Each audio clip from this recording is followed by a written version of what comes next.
Hello students, welcome back to my channel. आज हम लोग एक नया सेशन लेके आए हैं।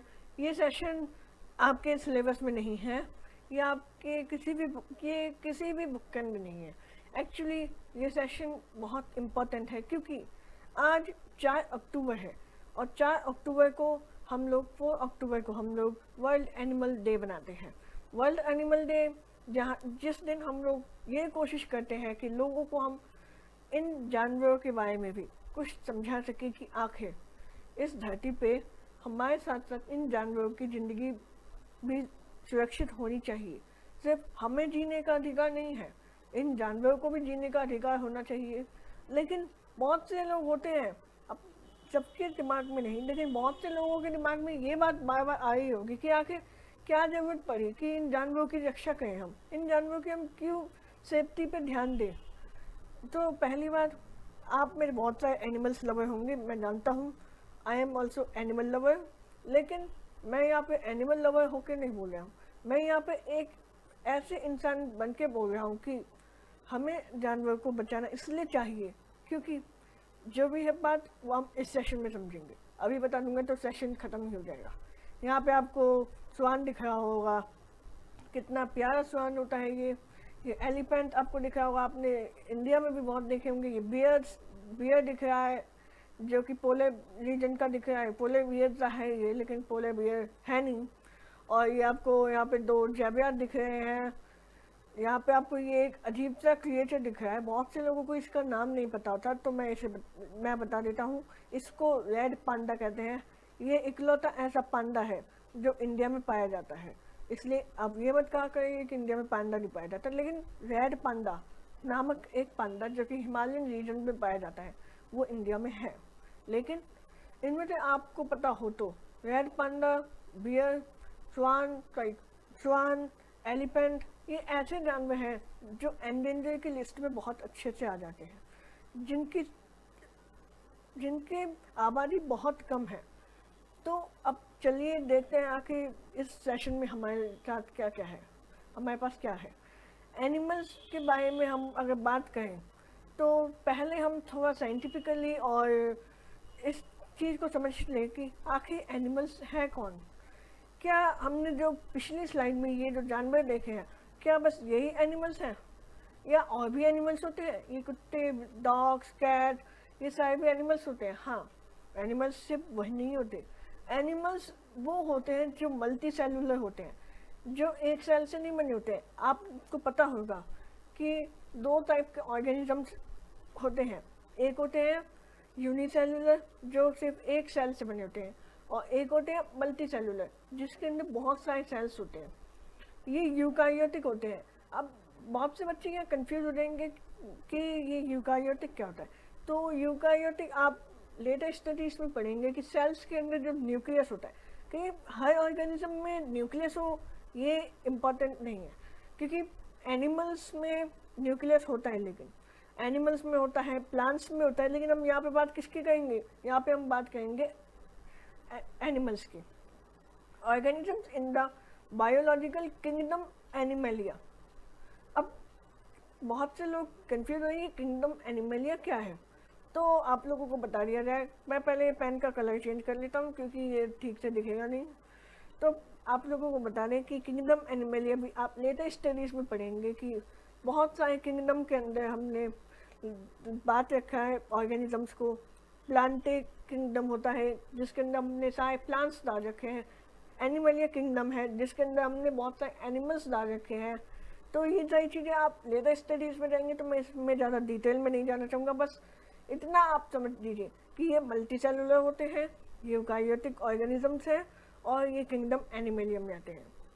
अब ये वर्ड एनिमल आया कहाँ से, तो बता दिया जाए कि ये लैटिन वर्ड एनिमलिस से आया है। एनिमलिस जिसका मतलब होता है हैविंग ब्रीथ, जो सांस लेते हैं, या हैविंग सोल। अब अगर हम लोग माइथोलॉजी के हिसाब से बात करें तो जिसके अंदर आत्मा है, जिसके अंदर आत्मा होती है, हम कहते नहीं है कि मैं जब व्यक्ति मर जाता है तो उसकी आत्मा चली जाती है, वही बात। या फिर इसको और सादी भाषा में बोले तो जो कि लिविंग बीइंग है, जो लिविंग बीइंग है वो एनिमल है। जो तो ये जो एनिमल बर्ड है, एनिमल बर्ड आया है एनिमलिस से। एनिमलिस का मतलब होता है जो सांस ले सके, जो जिसके अंदर आत्मा हो, या फिर जो एक लिविंग बीइंग हो। अब इसको सिंपल वर्ड्स में समझते थे, क्योंकि ये सेशन कुछ छोटे बच्चे भी देख सकते हैं, बड़े भी देख सकते हैं। ये सिर्फ आपके लिए नहीं है कि हर किसी के लिए। ये इस सेशन को आप जितना ज़्यादा हो सके उतना ज़्यादा शेयर करिए, क्योंकि ये सेशन बहुत इम्पोर्टेंट है। क्योंकि आज की तारीख में बहुत कम जानवर हैं इस दुनिया में। हमें जितने दिखते हैं ना, हमें लगता है कि बहुत सारे हैं ये, लेकिन अर्थ को पता है, नेचर को पता है कि जितने जानवर आज हैं ना, ये बहुत कम है। उस ज़माने से तो कम है जितने होने चाहिए थे। या ये कह लो, इंसान की पॉपुलेशन देखो, 7 बिलियन पॉपुलेशन है ह्यूमंस की। तो और जबकि एनिमल्स की पॉपुलेशन एक एक एनिमल की भी गिने ना, तब जाके भी इतने नहीं पहुंच पाती है। तो अब हम सिंपल वर्ड्स में समझें तो animal is any living creature जिसमें हम भी आते हैं। Yes, we are animals.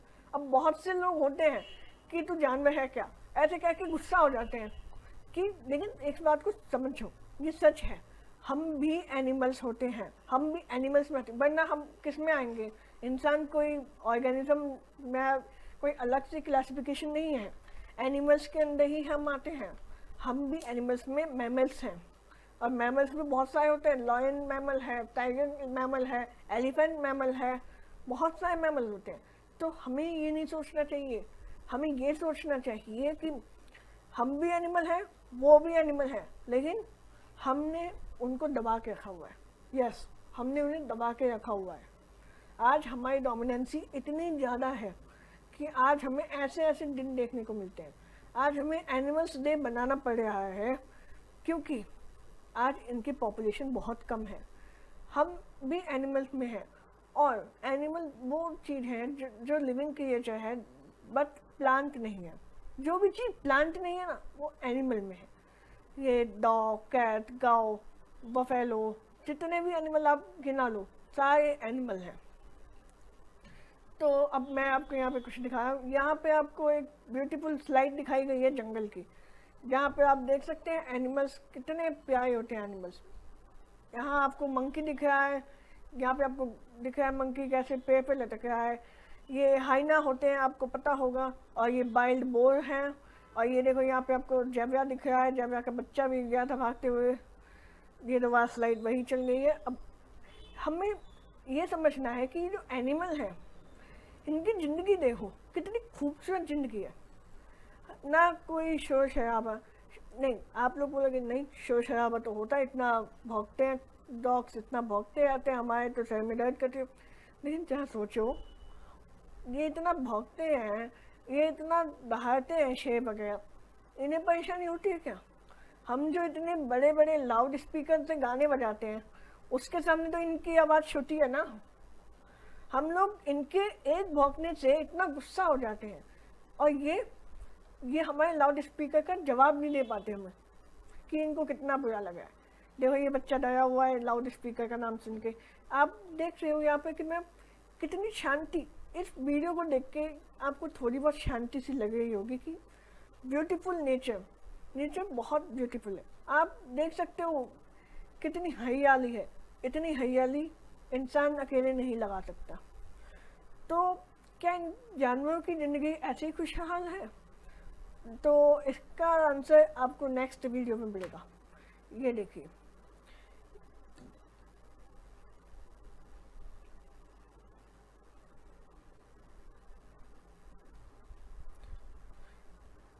यहाँ पे आपको दिख रहा होगा कि ये बंदर को बांधा गया है। ये आप लोगों को शायद पता हो, या फिर आज के टाइम के जो भी बच्चे हैं, हो सकता है उन्होंने देखा हो सकता है ना देखा हो। ये बंदर को बांधने वाला बदाई आप में बहुत से लोग जानते होंगे, जो बंदर को नचाते थे और नचाते हैं और उनका तमाशा दिखाते हैं और पैसे ले जाते हैं। अब ये देखिए कि मैं ये वीडियो क्या दिखाना चाहती है। ये वीडियो ये बताना चाहती है कि आखिर हम लोग कैसे इन जानवरों को बांध कर अपना काम करवाते हैं, लेकिन बाद में इनको कुछ नहीं। नहीं, आप कहते हो, आप भी कहोगे कि नहीं सर ऐसी बात नहीं है कि हम लोग इन जानवरों को नचाते हैं, उसके बाद इनको खाने को देते हैं। लेकिन आपने कभी इनके दिल से पूछा क्या ये ऐसा काम करना चाहते हैं? क्या ये बाकी बंदे की तरह पेड़ पे उछल कूद करना पसंद नहीं कर सकते? कहेंगे। लेकिन हमने इनसे अपना काम करवाया है, अपने पैसों के लिए। अगर आपको कोई ज़बरदस्ती ऐसे नचवाएगा, आप तो मना करके साइड हट जाओगे, लेकिन ये तो बोल भी नहीं पाते। तो चलिए अब कुछ ऐसी परेशानियाँ समझ लेते हैं कि आखिर इन जानवरों के साथ कैसी कैसी प्रॉब्लम्स फेस होती है। यहाँ पे आपको पहली परेशानी तो यही दिख रही है, सबसे बड़ी। ये है पोलर बियर, पोलर रीजन में पाया जाने वाला पोलर बियर। आपको भी पता है। और सबसे बड़ी बात, पोलर बियर दुनिया का सबसे बड़ा शिकारी है, यानी इसके हाथ लगने वाला शिकार कभी बच नहीं पाया।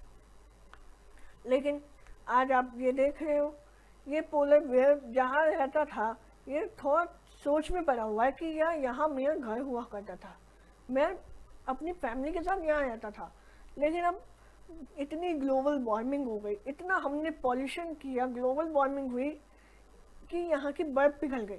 अब बर्फ़ पिघलने से क्या हुआ, वाटर लेवल बढ़ गया और इनकी जो ज़मीन थी वो कम हो गई।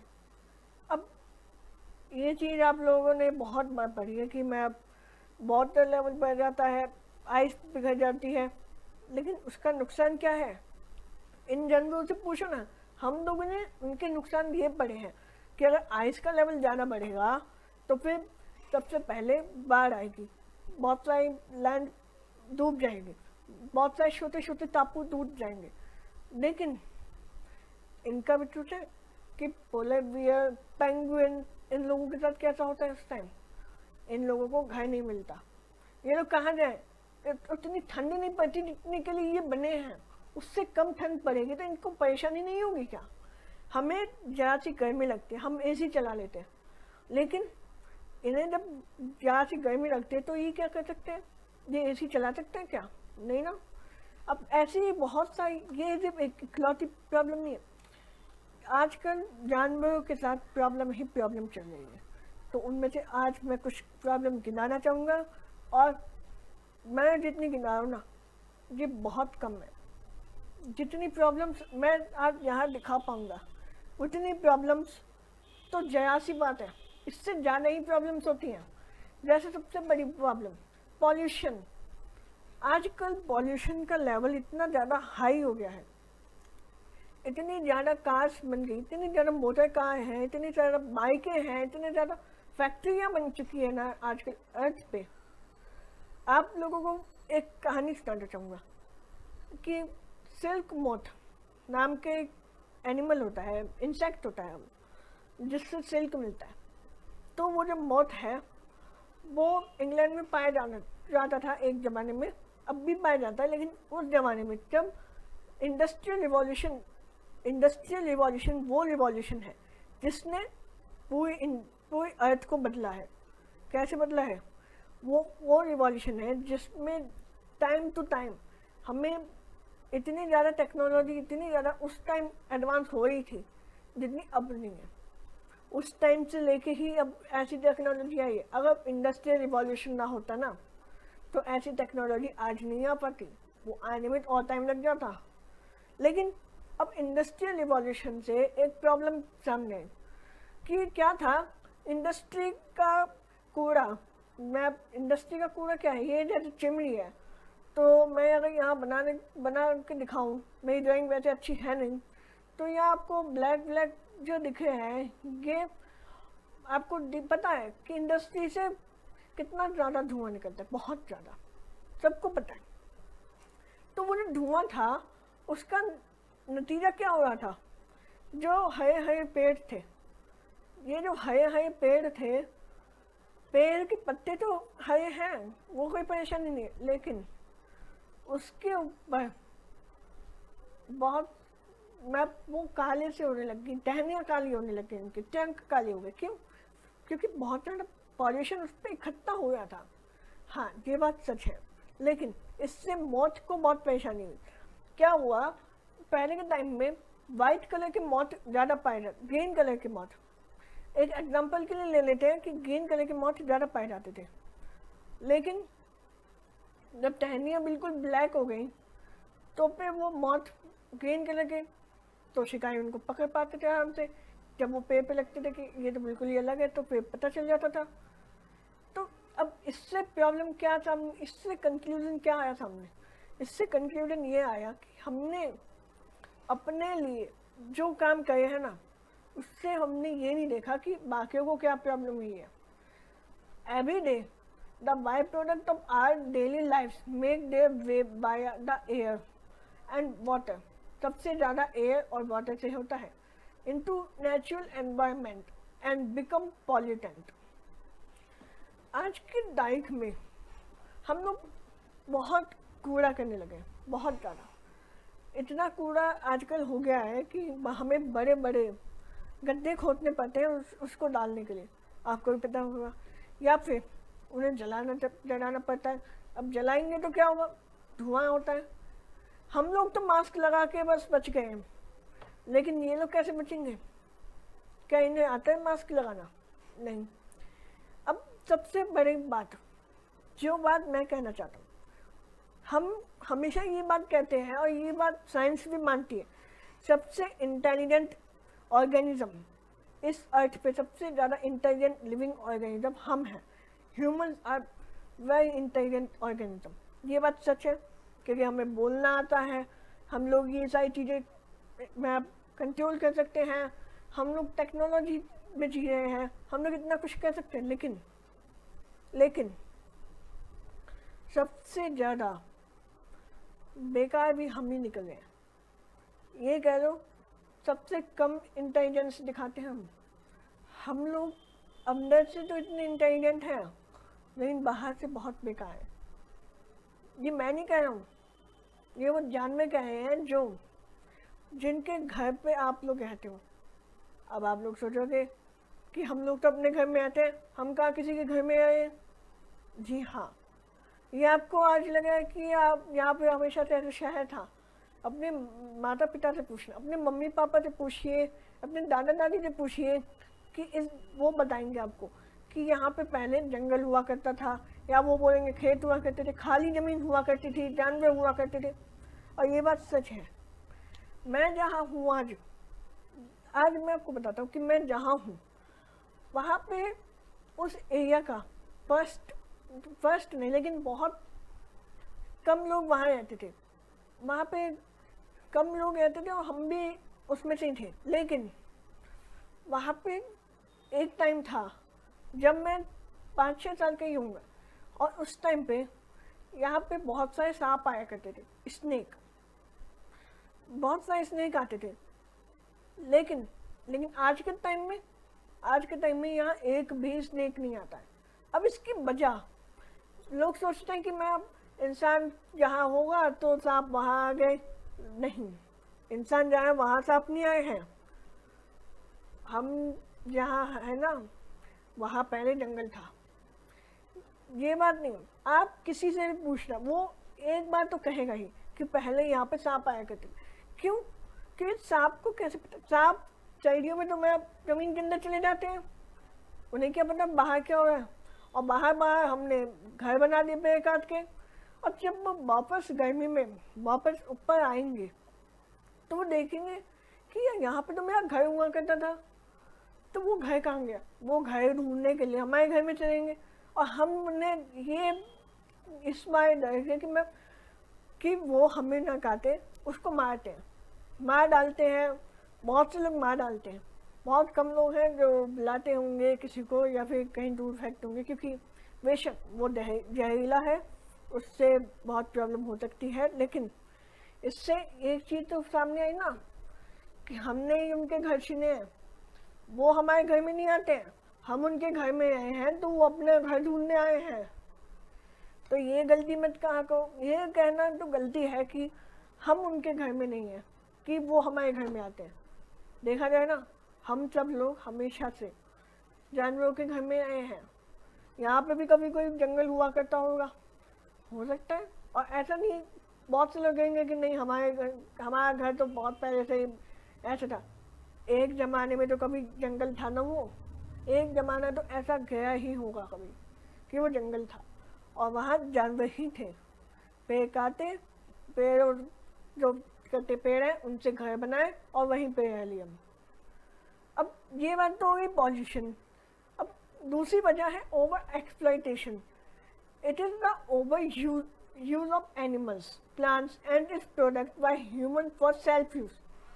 अब कभी कभी ना हम लोग, जैसे एक एग्जांपल के लिए देखें, एक बच्चा है, उसको मैगी खाना बहुत पसंद है। अब वो क्या करता है, ये बात सच है, हर बच्चा मैगी एक बार जब लेता है ना, वो खा उसने पहली बार जब खाई तो वो 5 रुपए की खाई थी, लेकिन जब धीरे धीरे बड़ा हुआ तो उसकी भूख बढ़ गई, उसने 5 के बदले वो 12 की खाने लग गया मैगी। अब उसकी और भूख बढ़ गई कि 12 की एक मैगी से मेरा क्या होगा, मेरे को 4-5 2-3 मैगी खानी है। अब वो रोज 2-3 मैगी खा लेता है। ये क्या है कि हम लोग अपने काम को लेकर, हम लोग इतना ज़्यादा काम करवा लेते हैं ना इन लोगों से, हमने जानवरों से इतना ज़्यादा काम करवाया, इतना ज़्यादा काम निकाला है कि वो क्या कहें, वो थक जाते हैं, खाने को देते नहीं है। हम लोग खाने में 56 भोग खा लेंगे लेकिन उनको एक कटोरी भी नहीं देते, एक कटोरी जितना ही देते हैं और फिर कहते हैं कि ये लोग बहुत कमज़ोर हैं, ये जानवर बहुत कमज़ोर है। खुद इतना खाते हैं हम, इतने ज़्यादा हम खेती कर चुके हैं, इतना ज़्यादा हम खाते हैं। पहले हम लोग 2-2 किलो के आटे को भी चला लिया करते थे महीने भर, या फिर ये कह लो, आटे की बात ना करें तो पहले हम लोग 2-2 रोटी खाते थे। ये मैं अपनी बात कर रहा हूँ, पहले मैं बचपन में 2 रोटी खाता था सुबह शाम और उससे मेरा पेट भर जाता था। लेकिन अब मैं 3 रोटी खा जाता हूँ, लेकिन तब भी ऐसा लगता है कि खाली सा है। ये क्या है, ये ह्यूमंस के अंदर ही ऐसी बात है कि वो एक चीज़ से खुश नहीं होता। आज आप लोगों को थोड़ा सा मैं यही चीज़ बताऊंगा कि आखिर हम लोगों ने इन लोगों के लिए किया क्या है, नहीं हमने करा क्या है। इनसे जब मर्जी तो काम निकाले हैं, खुद के मनोरंजन के लिए जब हमें गर्मी लगती है एसी चला लिया, वहाँ पोले बियर पानी के अंदर डूबे हैं। बेशक ग्लोबल वार्मिंग के बारे में हम बात कर चुके हैं, तो अब हम आगे चलते हैं। अब सबसे बड़ी प्रॉब्लम, ह्यूमंस हंटिंग करते हैं। अब आप बोलोगे नहीं सर ये तो गलत बात है, शेर भी हंटिंग करता है, टाइगर भी हंटिंग करता है, तो आप तो उन पे उंगली नहीं उठाए, आप तो हम पे ही उंगली उठाए बस कि हम ही करते रहते हैं हमेशा। नहीं, शेर हंटिंग करता है खाने को, ह्यूमंस भी हंटिंग अगर खाने को करते तो किसी को एहतियात नहीं होता। लेकिन human started hunting animals for food and safety. ह्यूमंस ने हंटिंग, फूड और सेफ्टी, ट्रेड, फन, सबसे बड़ी बात fun, ever since his affiance and invention time. जब से ह्यूमन पैदा हुए हैं, उन्होंने पैदा हुए क्या मतलब है कि जब से आप पैदा हुए, नहीं, जब से ह्यूमंस इस धरती पे आए हैं तब से ह्यूमंस ने ना जाने कितने हंटिंग करी है। और क्यों कही है वो हंटिंग, सबसे बड़ी बात, खाने को कही है, ठीक है समझ में आता है खाने के। मैं ये नहीं कहूँगा कि नहीं अंडे नहीं खाने चाहिए, यस मैं वेजिटेरियन हूँ, लेकिन मेरी फैमिली में मेरे पापा और मेरा जो छोटा भाई है वो नॉन वेज है, लेकिन मैं कभी उन्हें मना नहीं करता हूँ इन सब चीज़ों को खाने से। लेकिन हाँ, मैं खुद नहीं खाता वो अलग बात है, लेकिन मैं ये मानता हूँ अगर इंसान जानवर को खाने के लिए मार रहा है ना तो समझ में आता है, क्योंकि शेर भी खाने के लिए ही मारता है, लेकिन सेफ्टी के लिए मार रहा है तो समझ में आता है कि अगर जानवर ने कोई हमला किया है। लेकिन अगर ट्रेड के लिए मार रहा है ना तो गलत बात है, ट्रेड के लिए बिल्कुल नहीं मारना चाहिए। क्या करते हैं, ये देखो इतना खुश है ये शिकारी, कितना मैं इसको अपने ऊपर प्राउड फील हो रहा है कि मैंने शिकार करा है। किसका, इस हिरन का। ये देखो यहाँ पे आपको बाउंड दिख रहा होगा, ये एरोस मारा है, तीर मारा इसके। अब ये इंसान इतना प्राउड क्यों हुआ है इसको मार के, जो इतनी अच्छी फोटो खिंचवाया है? ये तो दिखे ना ऊपर, हाँ ये तो सिंह है।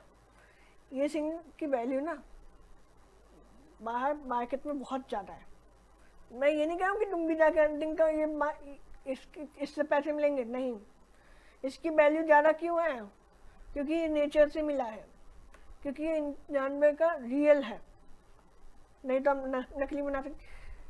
लोग क्या करते हैं, इतना एरिया काट देंगे हिरन का, फिर उसको दीवार पे चिपकाएंगे। जैसे आपने देखा होगा बहुत सारे कार्टूनों में दिखाया गया है, बहुत सारी फिल्मों में दिखाया गया है, कि पुराने टाइम की फिल्मों में दिखाया गया है कि वो ये दिखाने को कि हम कितने रिच हैं, खुद शिकार करते हैं, इन्हें काटते हैं और उनको दीवार पे लगा देते हैं।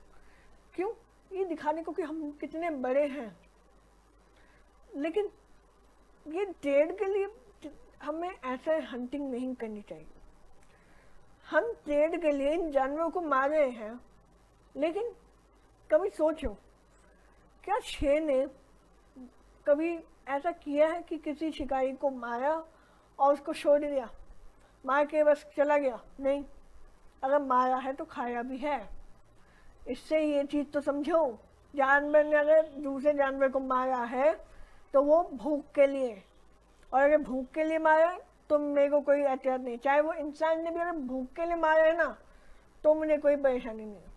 लेकिन इंसान ने सबसे ज़्यादा सेफ्टी साइड ट्रेड के लिए मारा, ऐसे ये चीज़ें बेचने के लिए मारा है, या फिर मज़े के लिए मारा है। मज़े के लिए मारना आज के टाइम में तो बैन है बिल्कुल तरीके से, लेकिन एक टाइम था, आपने भी बहुत सारे कार्टूनों में, नहीं तो बहुत सारे पुराने टाइम की फिल्मों में देखा होगा। उसमें क्या दिखाते हैं कि राजा या फिर बहुत से लोग कंपटीशन करें कि कौन सबसे ज़्यादा जानवर मारेगा, और जो सबसे ज़्यादा जानवर मारता है वो सबसे बड़ा आदमी बन जाता है। ये गेम बना देते हैं। अब आपको एक टर्म बताना चाहूँगा मैं यहाँ पे, जो टर्म आपने नहीं सुनी होगी शायद, गेम बर्ड। अब गेम बर्ड का क्या मतलब होता है? गेम बर्ड कोई ये मतलब नहीं कि मैं अब कंप्यूटर के अंदर हमने गेम डाल लिया बर्ड का, नहीं। गेम बर्ड का मतलब होता है वो पक्षी जिनका शिकार किया जाता है गेम के लिए। कैसे?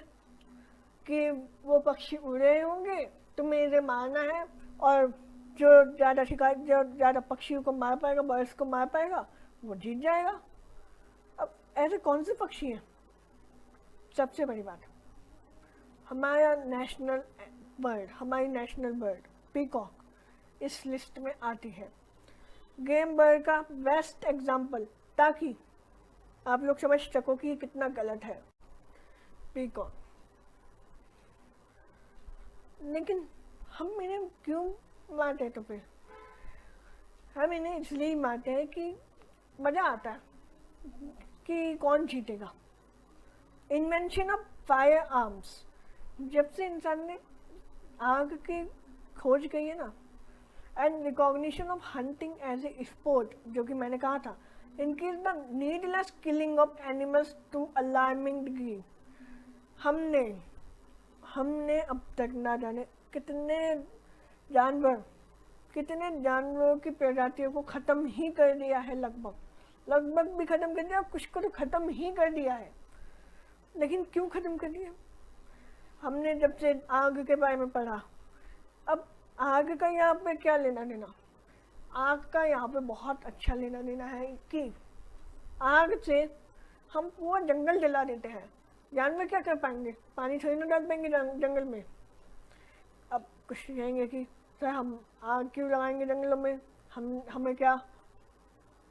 इसके बारे में हम नेक्स्ट स्लाइड पे चर्चा करेंगे तो ही चाहिए। लेकिन हमने स्पोर्ट के लिए भी मारा, गेम के लिए मारा है हमने, लेकिन हमने इतने ज़्यादा बेमतलब में जानवरों को मारा है ना, कि अब वो अलार्मिंग डिग्री पे पहुंच चुके हैं कि अगर अब इन्हें मारना नहीं छोड़ा तो आने वाले टाइम में ये जानवर आपको दिखेंगे भी नहीं, सिवाय किताबों के, सिवाय यूट्यूब पे उनकी पुरानी वीडियोस के, रियल में नहीं दिखेंगे। अब ऐसे कुछ एग्जाम्पल भी हैं हमारे पास, जहाँ हम ऐसे हवा में बात कर रहे हैं। तो सबसे पहला एग्जाम्पल है डोडो। डोडो आज के ज़माने में बिल्कुल नहीं मिलेगा, कहीं नहीं मिलता। ये तो बहुत पहले, ये मान लो 16th सेंचुरी के टाइम पे एक्सटिंक्ट हो गया था। और जबकि था कब से, ये डायनासोर के टाइम से था। ये बर्ड डायनासोर के टाइम से था, लेकिन एक्सटिंक्ट 16th सेंचुरी में किस हो गया। अब ये तो सीधा सीधा यही बात है ना कि अगर डायनासोर के टाइम से था, और इसका मतलब तो ये है कि डायनासोर के टाइम पे इंसान नहीं थे। हाँ, इंसान नहीं थे, और उसके बाद भी बहुत टाइम लगा था इंसान करने में। हाँ, तब तक ये थे। हाँ, लेकिन बाद में 16th सेंचुरी तक आते आते ये सिर्फ और सिर्फ मॉरिशस नाम के आइलैंड कंट्री में बचे हैं। वहाँ पे भी जब इंसान पहुँचे ना, उन्होंने क्या किया, जानवर छोड़ दिए और उनकी हंटिंग शुरू कर दी। क्यों कर दी हंटिंग शुरू? क्योंकि ये है सबसे डम्बेस्ट एनिमल अब तक के। कैसे ये इतने बेवकूफ़ कैसे थे? इनको आप कितना भी कुछ कर लो, इन्हें आप मारोगे ना तो ये उल्टा आपको मारेंगे नहीं। तो एक इजी शिकार था ये, तो जान गंवा बैठे, ख़त्म, अब नहीं है। लेकिन हमें इससे मतलब नहीं कि वो कितने बेवकूफ़ थे, जानवर थे वो, लेकिन ख़त्म किसने किया है? यहाँ साफ साफ लिखा है ओवर हंटिंग। ओवर हंटिंग किसने कही है? ह्यूमंस ने। क्यों कही है ह्यूमंस ने ओवर हंटिंग? खाने को। नहीं, खाने को अगर तुम ओवर हंटिंग कह रहे हो तो थोड़ा सोचो, इंसान की भूख कितनी ज़्यादा बढ़ी है। क्या वो एक डोडो से पेट नहीं भर सकता था? नहीं, वो हमेशा इतनी हंटिंग करते रहे, इतनी हंटिंग करते रहे, लेकिन डोडो को अपनी पॉपुलेशन एक्सटेंड करने का मौका ही नहीं दिया। उन्हें पता ही नहीं चला कब इंसान आ गए, कब उन्हें ख़त्म कर गए। तो ये एग्जाम्पल तो बहुत पुराना था। तो चलो कुछ लेटेस्ट एग्जाम्पल देख लें। हाँ चलो, तो सबसे latest example blue whale. Blue whale का नाम सबने सुना है, बहुत बड़ी व्हेल है, दुनिया का सबसे बड़ा जानवर वही है। अब के टाइम में पाने वाला सबसे बड़ा जानवर यही है। कहाँ पाया जाता है? ये पाया जाता है आर्कटिक सी में। ये अभी भी है, ख़त्म नहीं हुए। लेकिन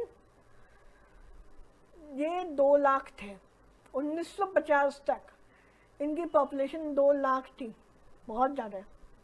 अब लोग कहेंगे कि तो हमने क्या किया, अच्छी तो पॉपुलेशन है, लेकिन बट ड्रॉप्ड टू जस्ट 1000 इन 1990। 40 साल में वो 2 लाख से लेके सिर्फ 1000 तक बच गए। कहाँ वो 2 लाख व्हेल थी 1950 में, और 1990 आते आते वो केवल 1000 बच गए, और आज की तारीख में उससे भी कम है। और कहाँ जाता है, आने वाले टाइम में ये बचेंगे ही नहीं। तो यही बात है कि इन्हें बचाना जरूरी है, क्योंकि देख लो हमने क्या हाल कर दिया है। हमने खुद की पॉपुलेशन इतनी ज़्यादा तो कर ली, इनकी पॉपुलेशन का क्या हाल कर दिया है। 1000 बस, 2 लाख से 1000 करने में इतना सा टाइम लगा बस। लेकिन हमने इन्हें मारा क्यों? Hunting for oil. इनसे हमने तेल निकाला, बोन्स, इनसे हमने हड्डियाँ क्यों निकाली?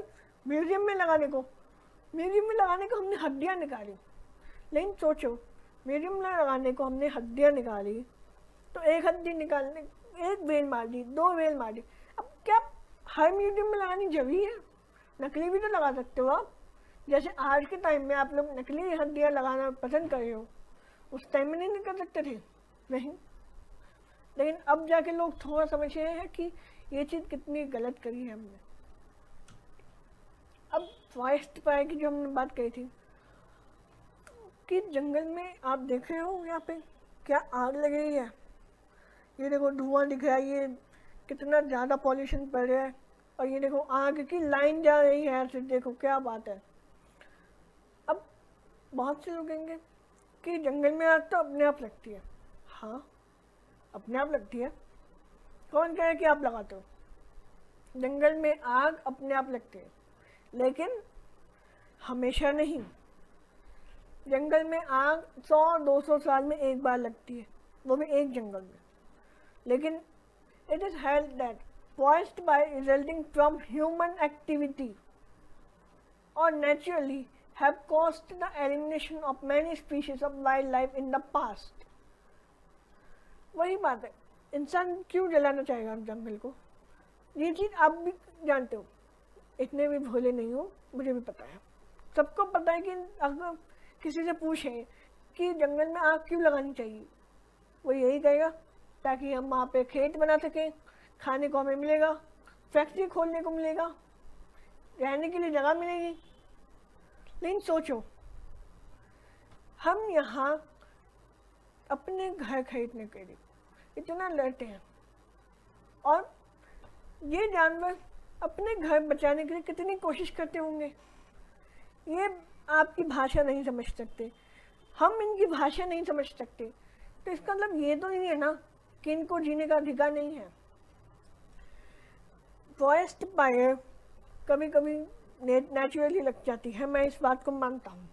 लेकिन मैं इस बात को बिल्कुल नहीं मान सकता जो अमेजोन फॉरेस्ट में या आज तक फॉरेस्ट में हो रहा है। क्या हो रहा है आजकल फॉरेस्ट में? हर साल आग लग रही है, हर साल उसी फॉरेस्ट में आग नहीं लग सकती। 10-15 साल या 100-200 साल में एक बार लग सकती है आग, हर बार नहीं। हर बार कैसे लग सकती है? ह्यूमन एक्टिविटी से या फिर ह्यूमंस से। अभी आपको अगर इसका लेटेस्ट दिखाएं तो ये जो आपको दिख रहा है ना, ये फॉरेस्ट, ये अमेजोन फॉरेस्ट है। हाँ, ये अमेजोन रेन फॉरेस्ट की रियल क्लिप है।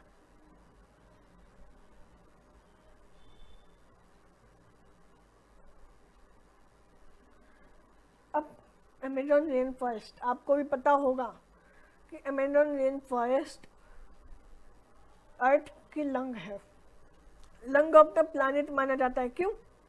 सबसे बड़ा फॉरेस्ट है और सबसे ज़्यादा डाइवर्सिटी, सबसे ज़्यादा एनिमल्स वहीं पे पाए जाते हैं। एनिमल्स ही नहीं, प्लांट भी। यहाँ बात एनिमल्स की हुई है, लेकिन बेशक यहाँ पे बात हम एनिमल्स की कर रहे हैं, लेकिन एक चीज़ याद रखना, जो हाल हमने एनिमल्स के साथ किया है ना, वही हाल हमने जानवर उनके साथ, प्लांट्स के साथ भी किया है। कुछ चेंज नहीं किया हमने। ये दोनों क्लिप जो आपको दिख रही हैं, ये दोनों अमेजोन रेन फॉरेस्ट की हैं रियल क्लिप, जो कि ब्राज़ील में है।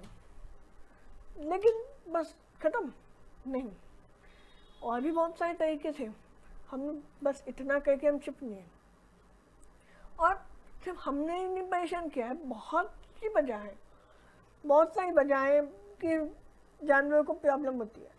जैसे यहाँ पे आपको दिख रहा है कि ये बेचारा हाथी बचपन में फंसा था, इंसान ने इसे पकड़ लिया था, लेकिन आज भी इंसान इसे छोड़ लिया। कोई आपको जेल में डालता है, आपके परिवार वाले जेल से आपको छुड़ाने आ रहेंगे। इस जानवर का सोचिए ना, इसके परिवार वालों को पता है कि हम अगर इनके पास भी जाएंगे तो ये हमें पकड़ लेंगे या हमें मार देंगे, लेकिन हमारी सुनेंगे नहीं, छोड़ेंगे तो बिल्कुल नहीं हमें। वही हाल है, इस चीज़ को समझो।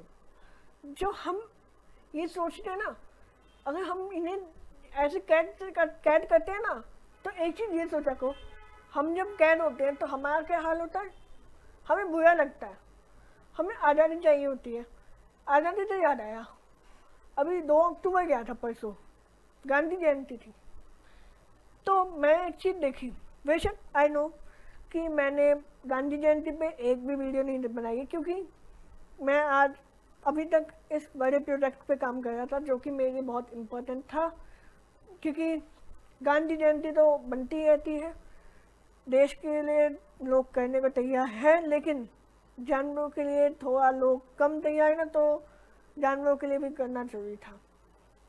तो मैं कहा था, हाँ गांधी जयंती गई थी, तो गांधी जयंती में मैंने ये देखा कि मैं व्हाट्सएप पे उससे पहले जब पाकिस्तान और इंडिया की कुछ बात हुई तो स्टेटस पे सब लोगों ने पाकिस्तान के ऊपर वीडियोस डाल दी, फोटोज डाल दी कि पाकिस्तान ऐसा पाकिस्तान वैसा।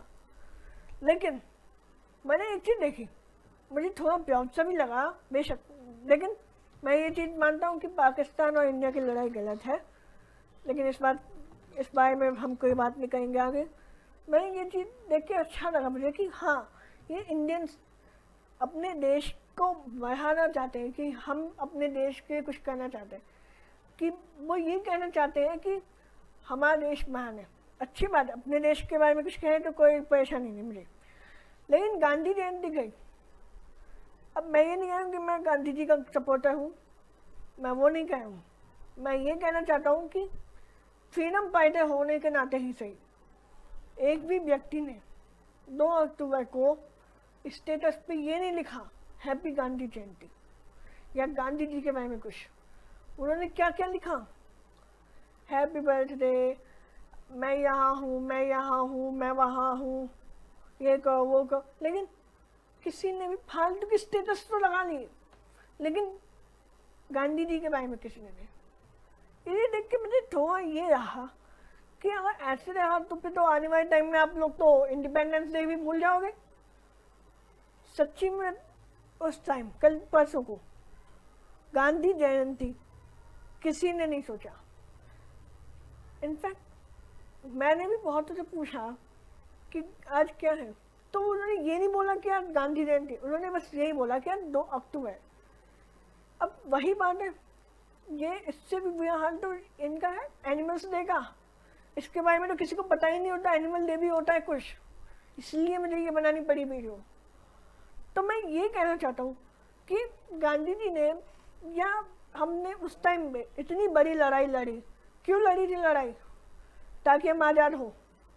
लेकिन बताओ, हम इंसान से आज़ादी चाहते हैं, और ये जानवर हमसे आज़ादी के लिए कितने समय से लड़ रहे हैं। हम इनके घर छीन लेते हैं, उन्होंने हमारे देश पे आके कब्जा किया था, रहे थे। मैं मानता हूँ कि उन्होंने बहुत कुछ गलत भी किया था, लेकिन हम तो इनके घर पे आते हैं, इन्हें इनके घर से निकाल के भगा देते हैं। तो ये कैसे लड़ेंगे लड़ाई? नहीं, ये हमारी बात कर सकते हमारी तरह, नहीं इनके पास ऐसा कोई दिमाग है हमारी तरह, तो ये कैसे लड़े लड़ाई? ये हम पे ही तो डिपेंड है।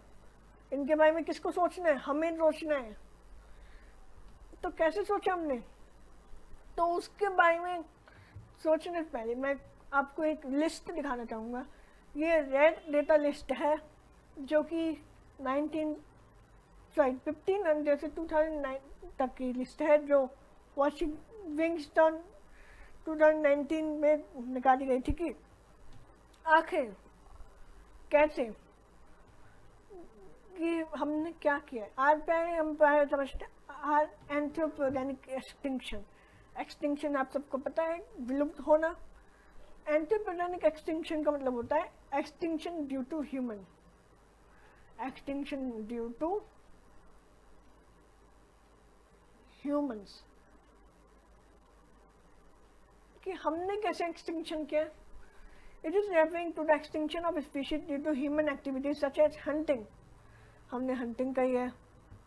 हैबिटेट डिस्ट्रक्शन, हमने उनके घर पे अपना घर बनाया है, उनके हैबिटेट को डिस्ट्रक्ट किया है, जंगल उजाड़े हैं, हमने जंगल हटा के महाखेत बनाए, हमने हैबिटेट डिस्ट्रक्ट का। और सेटलमेंट, हमने उनकी ज़मीन पे कब्जा करके उस पर पैसे लगा के अपने घर बना लिए। लेकिन हम ये जो कीमत लगाते हैं ना ज़मीन की, ये कीमत इतनी नहीं होनी चाहिए। कीमत, ये सोचो अगर ऐसी बात थी, क्या नेचर हमसे कीमत नहीं ले सकता था पे करने से पहले? ले सकता था ना। अब बोलेंगे बहुत से लोग कि भगवान तो होता नहीं, नेचर तो होता नहीं है, ये तो बस ऐसे बोलते हैं। ऐसे तो भगवान भी बोलते हैं, लेकिन मैं इस बारे में बात नहीं करूँगा। लेकिन हमें इस चीज़ को समझना चाहिए, हमने इनका घर छीना है, मजाक नहीं है ये। इट इज़ मोर सीवियर, ये बहुत सीवियर है। नॉर्मल एक्सटिंक्शन होते हैं, जो एस्टेरॉइड गिरते थे उस टाइम में, वो होते हैं, लेकिन ये बहुत ज़्यादा तेज़ी से हो रहे हैं। ये कुछ समय में ही बहुत ज़्यादा हो जाते हैं। अभी जैसे हमने यहाँ समझा था, क्या समझा था हमने यहाँ पे कि 1950 में 2 लाख व्हेल थी, लेकिन 1990 आते आते 40 साल में वो 1000 रह गई। इतने कम समय में हमने इतनी सारी व्हेल ख़त्म कर दी। तो ये देखो ना, सिंस 1600 AD, 1600 की शुरुआत से लेकर अब तक हमने कुल मिला के 533 जानवरों की प्रजातियाँ तो ख़त्म ही कर दी है, विलुप्त कर दी है। उसमें से कुछ ऐसे एग्जाम्पल्स देता हूँ। जैसे आपको पता होगा डोडो के बारे में हम बात कर चुके हैं, या आप बात करें तो पैसेंजर पिजन अमेरिका में पाया जाता था। पैसेंजर पिजन बहुत सुंदर माना जाता था, लेकिन ये 1990 आते आते विलुप्त हो चुका। क्यों? ओवर हंटिंग से। अब ओवर हंटिंग किसने कर दी? हमने, खाने के लिए, क्योंकि वो बहुत टेस्टी था। मैंने नहीं खाया, लेकिन बहुत टेस्टी था ऐसा लोग कहते हैं। अब इस लिस्ट में देखो ना, 1500 में हमने जैसे एक जन मारा, 1530 में भी, लेकिन धीरे धीरे बढ़ता गया। 1800 आते आते तो 10 से ज़्यादा हो गया। फिर ये देखो 1860 से 1890 के बीच में सबसे ज़्यादा एक्सटिंक्ट हुए स्पीशीज। ये एक एग्जाम्पल के तौर पे है, लेकिन ये रियल डेटा है। अब आगे चलते हैं। तो चलो अब इसके कुछ एग्जाम्पल्स देख लेते हैं कि एंथ्रोपोजेनिक एक्सटिंक्शन के कुछ एग्जाम्पल्स भी हैं हमारे पास, या हम ऐसे ही कहें कि हमने बहुत सारी स्पीशीज़ ख़त्म की हैं। अब यहाँ पे जितने भी जानवर दिखे हैं ना, एक जैसे ये कैस्पियन टाइगर, ये जो जानवर है ये बहुत अब तक का माना जाता है कि ये अब तक का सबसे बड़ा शिकारी रहा है टाइगर्स की लिस्ट में, कैस्पियन टाइगर। और ये जावन टाइगर जो जावा में पाया जाता था, ये बाली टाइगर जो बाली में पाया जाता था, और ये है एक sea cow, Steller sea cow, जो अब नहीं है। वो कहाँ है? ये ध्यान से दिख रही होगी तो इतना बड़ा एक एनिमल था, वेल से बहुत छोटा था। लेकिन यहाँ पे आपको दिख रही होगी इमेज के अंदर, मैंने इसलिए डाली है इमेज की, यहाँ पे आपको दिख रहा है कि ह्यूमन एक उससे भाले से इस काऊ का शिकार करें। लेकिन हैरान कर लेकिन बड़ी बात ये थी कि काऊ किसी को परेशान नहीं करती थी। तो हमने इसे क्यों मारा? खाने के लिए इसका शिकार करते थे, क्योंकि इसको खाते थे लोग, ओवर हंटिंग करते थे। और डोडो सबसे ज़्यादा बेस्ट एग्जाम्पल है इन सब चीज़ों का। तो चलो आगे चलते हैं। अब कुछ तरीके देख लेते हैं जानवरों को कंजर्व करने के कि आखिर कैसे हम बचाएं। तो फिर कि आप बोल रहे हो कि इन्हें बचाना है, लेकिन कैसे बचाएं? तो ठीक है, मैंने सारे तरीके दिखाए हैं। बायोस्फीयर रिजर्व, हमें बायोस्फीयर रिजर्व बनानी चाहिए। हमें जूलॉजिकल पार्क में इन्हें रखना चाहिए। अब जूलॉजिकल पार्क थोड़ी सी ये एडवांस टर्म की तरह लगता है, इसलिए इन्हें शॉर्ट फॉर्म में कह लो जू बनानी चाहिए। अब बहुत से लोग कहेंगे कि हमने भी देखा है, हमने भी पढ़ा है कि चिड़ियाघर तो जानवरों के लिए जेल होता है। यही एक मिथ है, ये एक गलत मान्यता है। लोग ये गलत समझते हैं कि चिड़ियाघर जानवरों के लिए जेल है।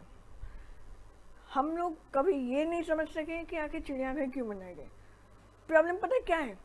हम लोग क्या करते हैं, चिड़ियाघर जाते हैं जानवर को देखने, लेकिन वहाँ हम ये देखने नहीं जाते हैं कि इन्हें कैसे कंजर्व करना चाहिए, इनके बारे में नहीं सोचने जाते हैं।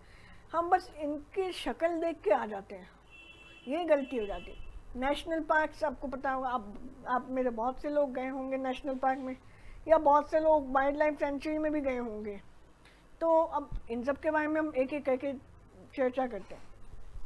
सबसे पहले बायोस्फीयर रिजर्व। पहले इधर देखो कितनी हरियाली है, यहाँ पे बहुत हरियाली है। ये देखो झरना बह रहा है, ये देखो ये लामा दिखाया गया यहाँ पे, और कितनी हरियाली है। अब ये हरियाली तो है, लेकिन ये है क्या? ये है एक बायोस्फीयर रिजर्व। बायोस्फीयर रिजर्व ये क्या होता है? बायोस्फीयर रिजर्व जिसके अंदर टेरेस्ट्रियल, मैरीन और कोस्टल इकोसिस्टम आते हैं। अब आप मेरे बहुत से लोग हैं जिन्हें इकोसिस्टम का मतलब ही नहीं पता है।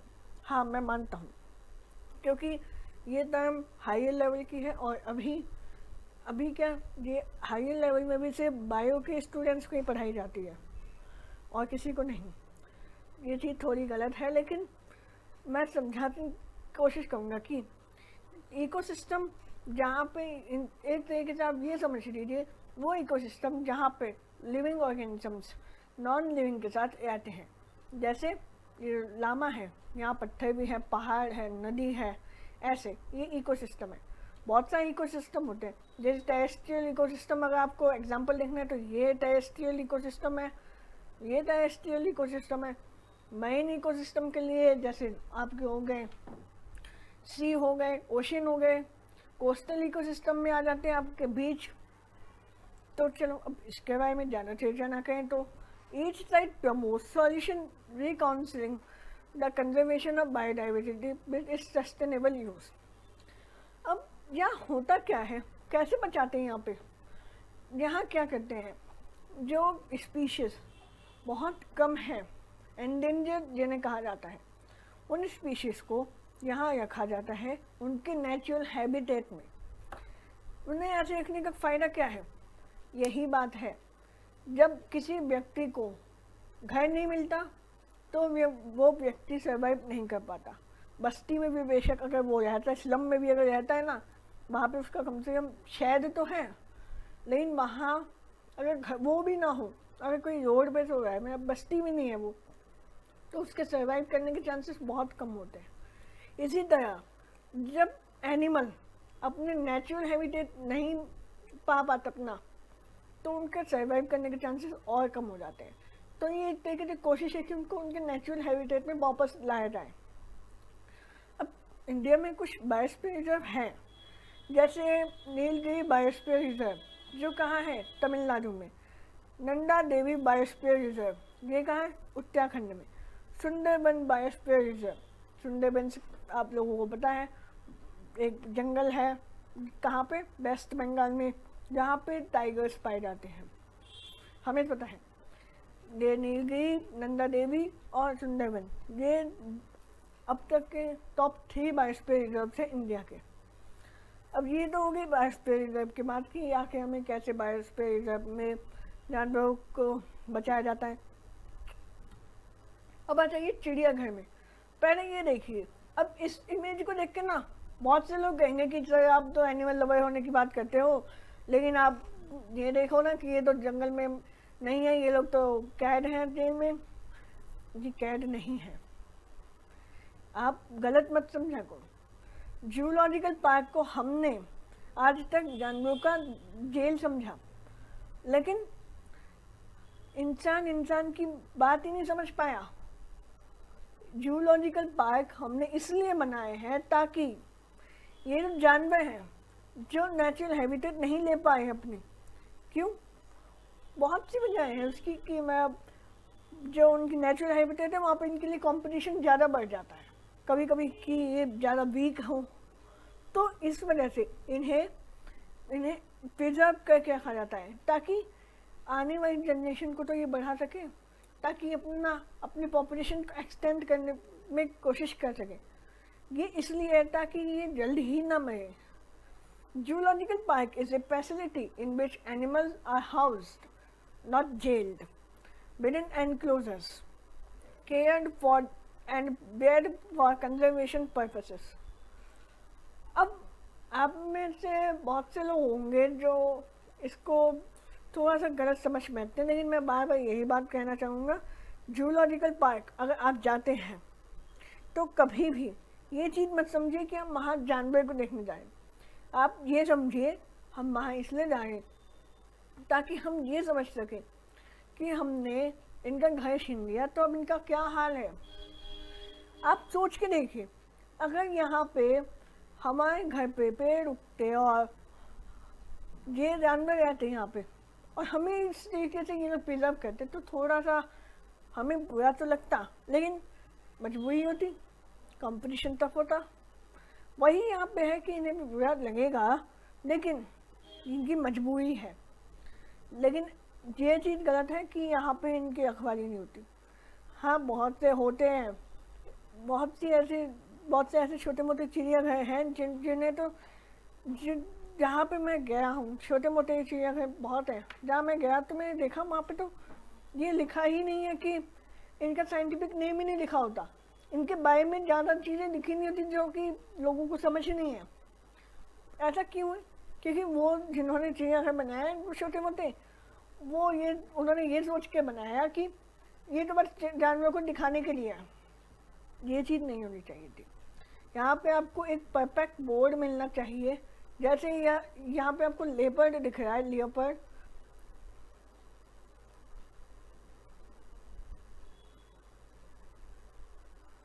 तो उसके बारे में बहुत कुछ लिखा होता कि आखिर इसकी नेचुरल हैबिटेट क्या है, सब कुछ लिखा होता, खास में साइंटिफिक नेम भी लिखे होते।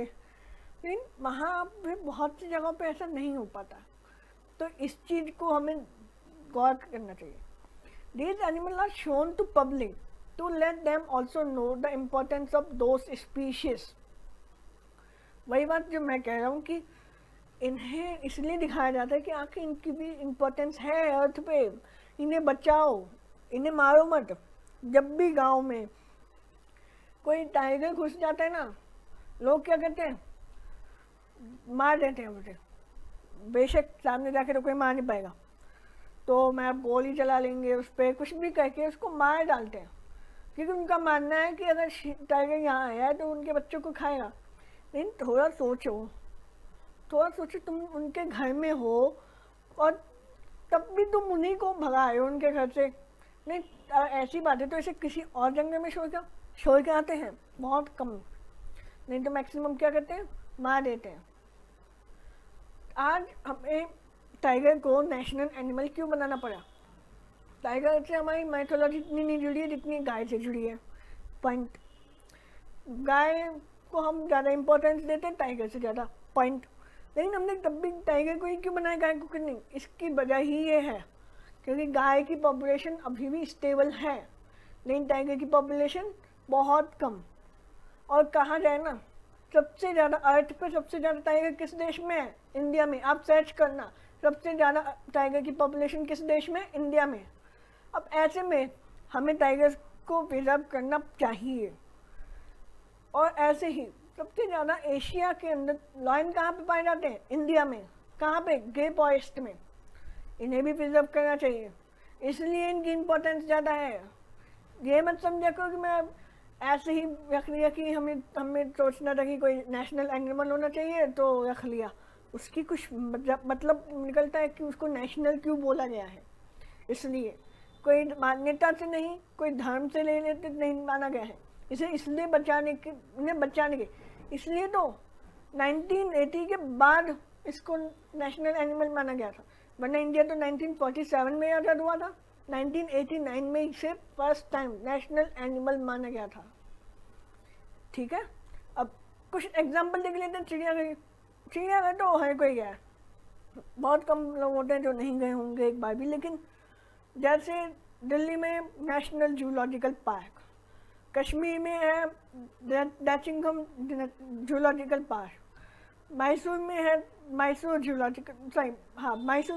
जूलॉजिकल पार्क जो कर्नाटका में है। ये हो गई चिड़ियाघर की बातें, बायोस्फीयर रिजर्व की बातें। अब नेशनल पार्क पे आ जाते हैं। ये देखो, सबसे पहले यहाँ पे सीनरी देखो, कितनी ब्यूटीफुल सीनरी है। ध्यान से देखोगे तो आपको यहाँ पे कुछ जानवर भी दिखाई दे जाएंगे। इधर भी देखिए कितना बड़ा पहाड़ है, कितनी ब्यूटीफुल सीनरी है। ये भाई इस एनिमल को पहचान गए ना, ये वही एनिमल है जिसको अभी उस शिकारी ने मारा था। कहाँ पे मारा था? अभी आपको दिखा देते हैं दोबारा, आपको याद आ रहेगा। ये देखो, ये मारा था जब इसे, है ना, वही एनिमल है। रेनडियर बोलते हैं इसे। ये रेनडियर होते हैं जो कि बर्फीले इलाकों में पाए जाते हैं, बर्फीले इलाकों में और पहाड़ी इलाकों पे।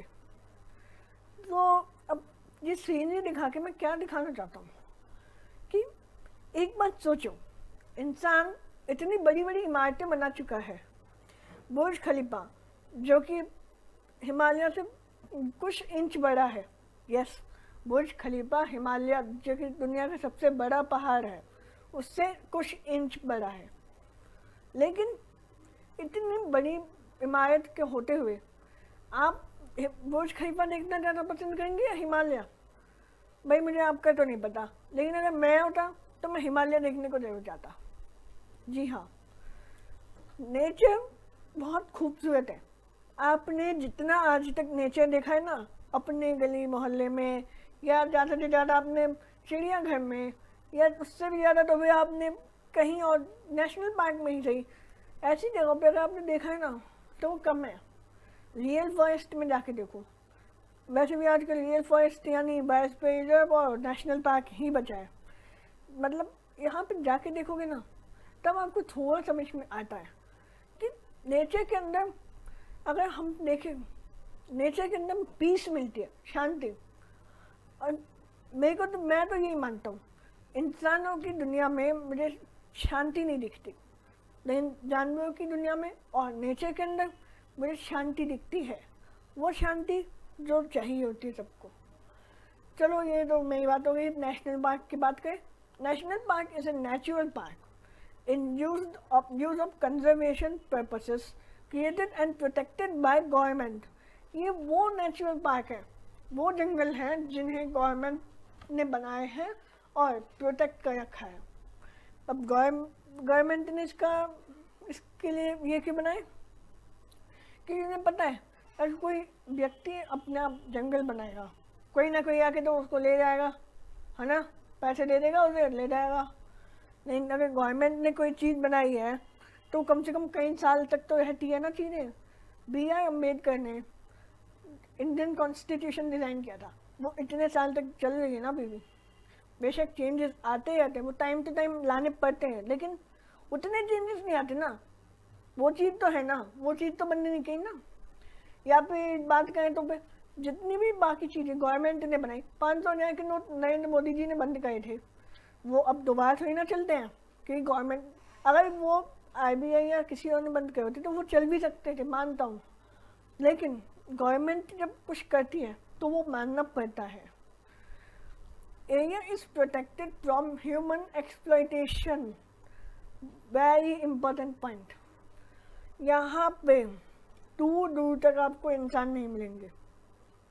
इंसान नहीं मिलेंगे मतलब यही, यहाँ इंसान का आना मना है। आप घूमने आ सकते हो, रिसर्च करने आ सकते हो, घूमने से ज़्यादा, घूमने के लिए आपको एक एग्जांपल के लिए बता दूँ, घूमने के लिए मान लो आपको ये रैड के येवा एरिया दे देते हैं घूमने को, लेकिन अगर आप रिसर्च के लिए आए हो ना तो आपको इतने अंदर तक आने की इजाज़त मिल जाती है। ऐसे ही होता है बायोस्फीयर रिजर्व में भी और नेशनल पार्क में भी, दोनों में सेम ही बात है। वो इनका मानना है कि आप घूमने आए तो आपको इतना नहीं घुमाएंगे, लेकिन अगर आप पूरी रिसर्च करने आए हो ना जानवरों पे तो आपको पूरा घुमाने को देंगे, क्योंकि उन्हें पता है अगर आप रिसर्च करने आए हो इसका मतलब आप इनकी सुरक्षा के लिए कुछ करोगे। इंडस्ट्रियलाइजेशन और पॉल्यूशन से दूर रखा जाता है इन्हें ताकि जानवर सुरक्षित रहें। इसके कुछ एग्जाम्पल है, जैसे काजीरंगा नेशनल पार्क। ये कहाँ है? असम में, जहाँ पे काजीरंगा नेशनल पार्क फेमस है राइनोसियस के लिए। गिर नेशनल पार्क की अभी हमने बात करी थी, जो गुजरात में है, जो फेमस है लायंस के लिए। जिम कॉर्बेट नेशनल पार्क जो कि है उत्तराखंड में। जिम कॉर्बेट नेशनल पार्क की एक और fact, it is the first national park of India. The first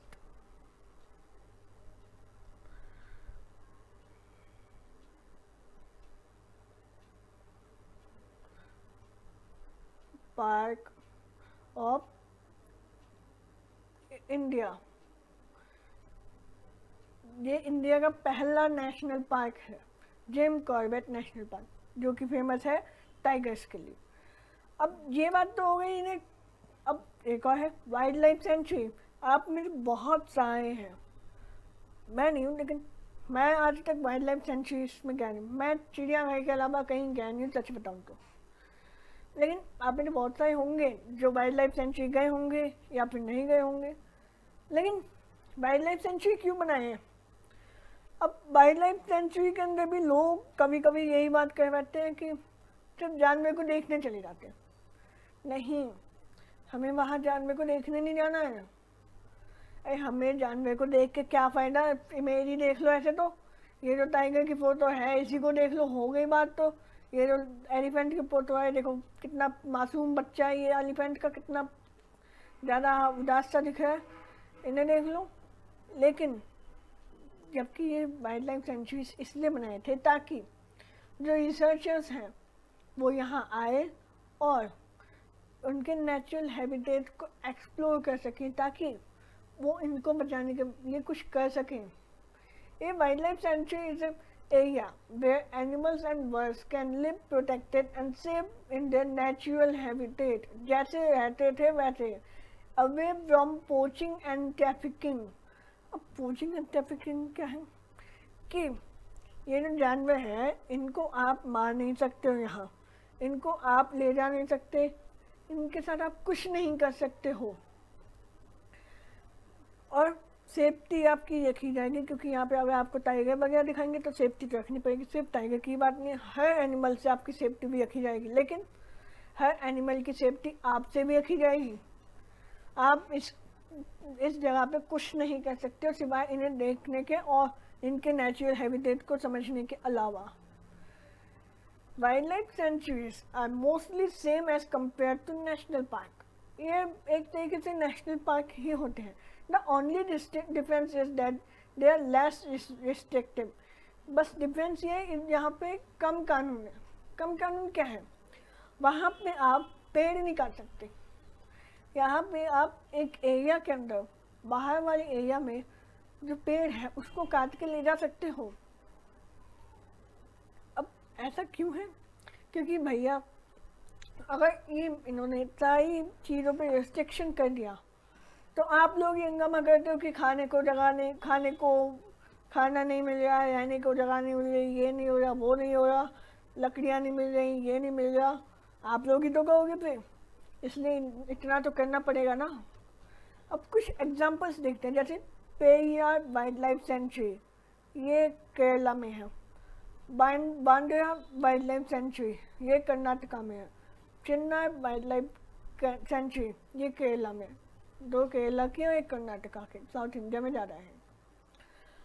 अब हमने जितना तो समझ लिया कि एनिमल्स को बचाना है, लेकिन अब आप मुझे बहुत सारे लोग होंगे तो यही कहेंगे, लेकिन हम एनिमल्स को बचाएं क्यों? उन्होंने हमें क्या दिया ऐसा? वो तो बस अपना जीते हैं, उन्होंने हमें क्या दिया? उन्होंने हमें बहुत कुछ दिया। सबसे पहली चीज़ उन्होंने हमें ये दिखाया कि बिना ये चार दीवार के घर के, बिना चार दीवार वाले घर के भी रहा जाता है खुले में। मैं जब भी जानवर को देखता हूँ ना, मुझे ऐसा लगता है कि सच्ची में इंसान बंद होके आता है। जानवर खुल के आते हैं, इंसान बंद होके आता है। अब इन्होंने क्या क्या चीज़ वो देखते हैं। जैसे कुछ लोगों के लिए animals he source of food है। Several thousand species of edible plants and animals are known। हजारों जानवरों और पौधों की ऐसी स्पीशीज हैं जिन्हें इंसान खाता है। क्यों खाता है? पेट भरने के लिए। खाना भी चाहिए, क्योंकि अगर हम पेट भर सकते हैं, अगर हम खा रहे हैं तो ही हम आगे की ज़िंदगी जी पाएंगे ना। बिना खाए हम लोग कुछ नहीं कर सकते। मैं बार बार यही बात कह रहा हूँ कि मैं एनिमल लवर हूँ, लेकिन मैं ये इस बात को नहीं मानता कि अगर इंसान अगर कुछ खाए तो वो गलत है, जानवर को खाया तो गलत है। नहीं, खाया है तो वो उसका शौक है।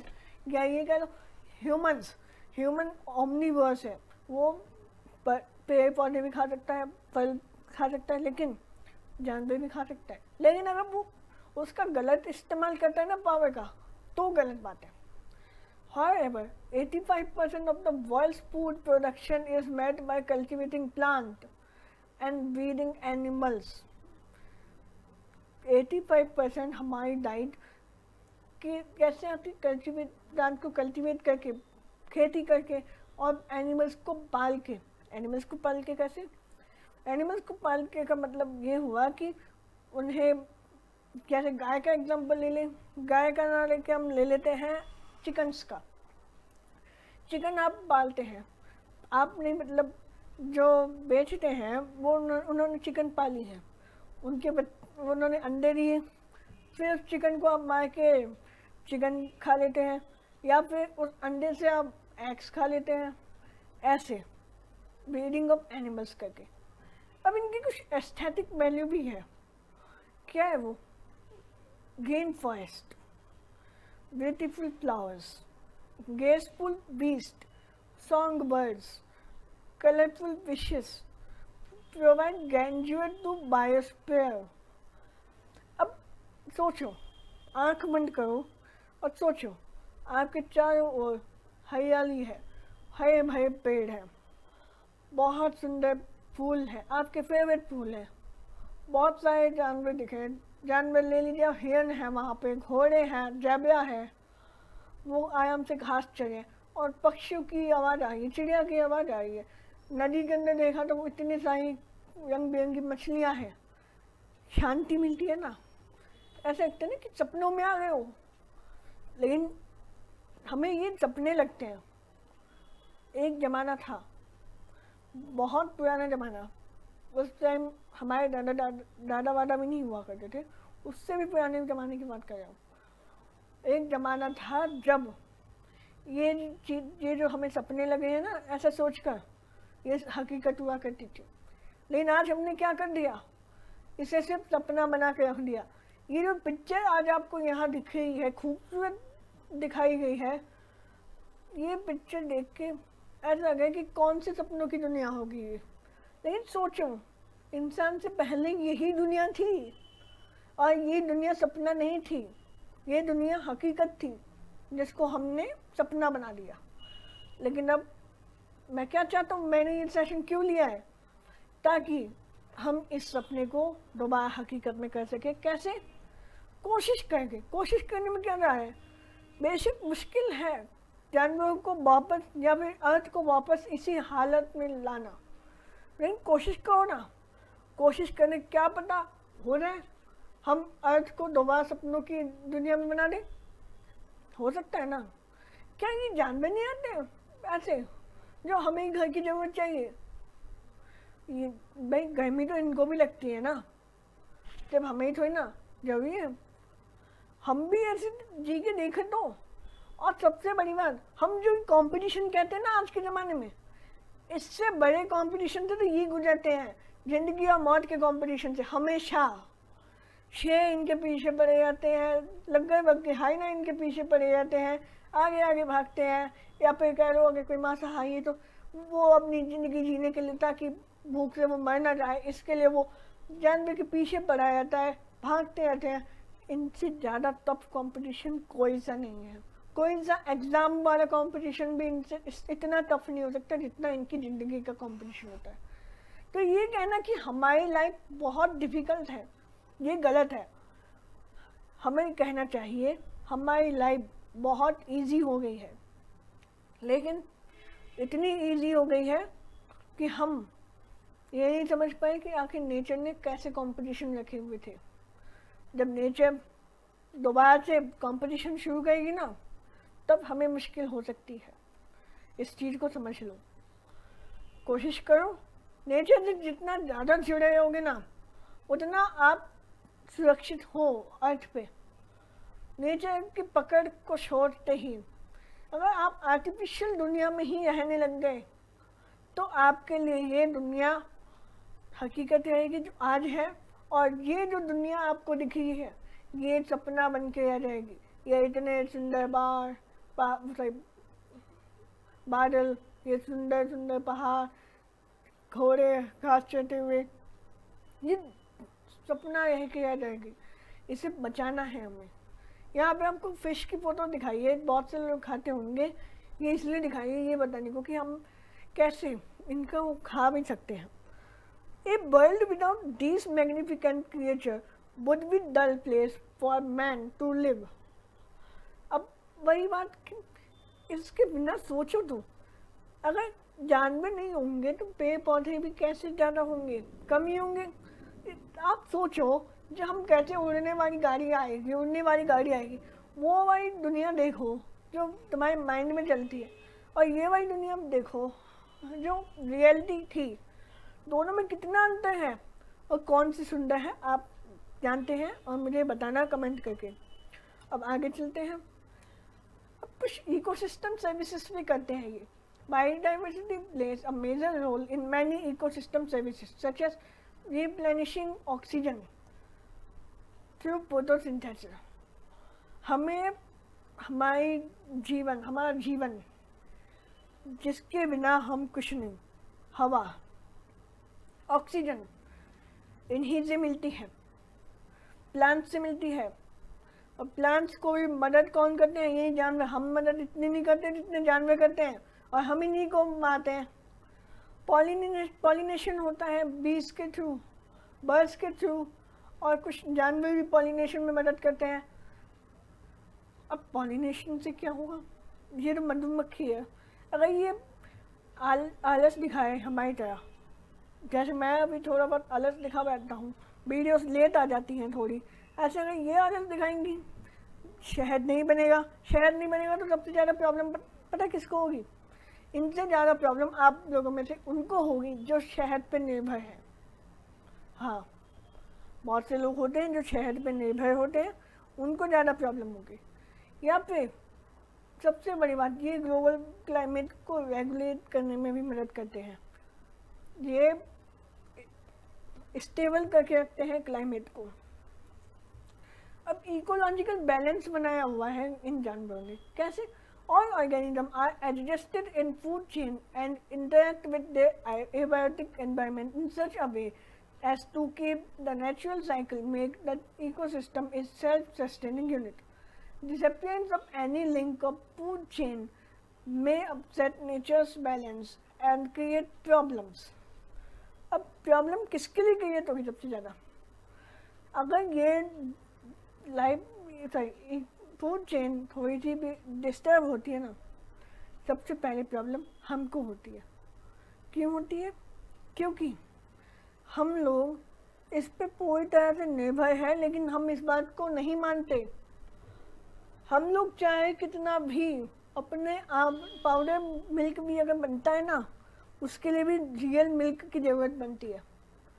आप कुछ भी कर लो, आपकी लाइफ में जितनी भी चीज़ें यहाँ हैं, टेक्नोलॉजी भी, आप चाहे प्लास्टिक की भी बात करें, लेकिन आप एक चीज़ मत भूलना, हम लोग हमेशा सोचते हैं कि हम लोगों को नेचर ने कुछ दिया ही नहीं। ये मत भूलो, यहाँ हम जहाँ रह रहे हैं ना, ये ज़मीन जो नेचर ने दी है, ये बहुत कीमती ज़मीन है।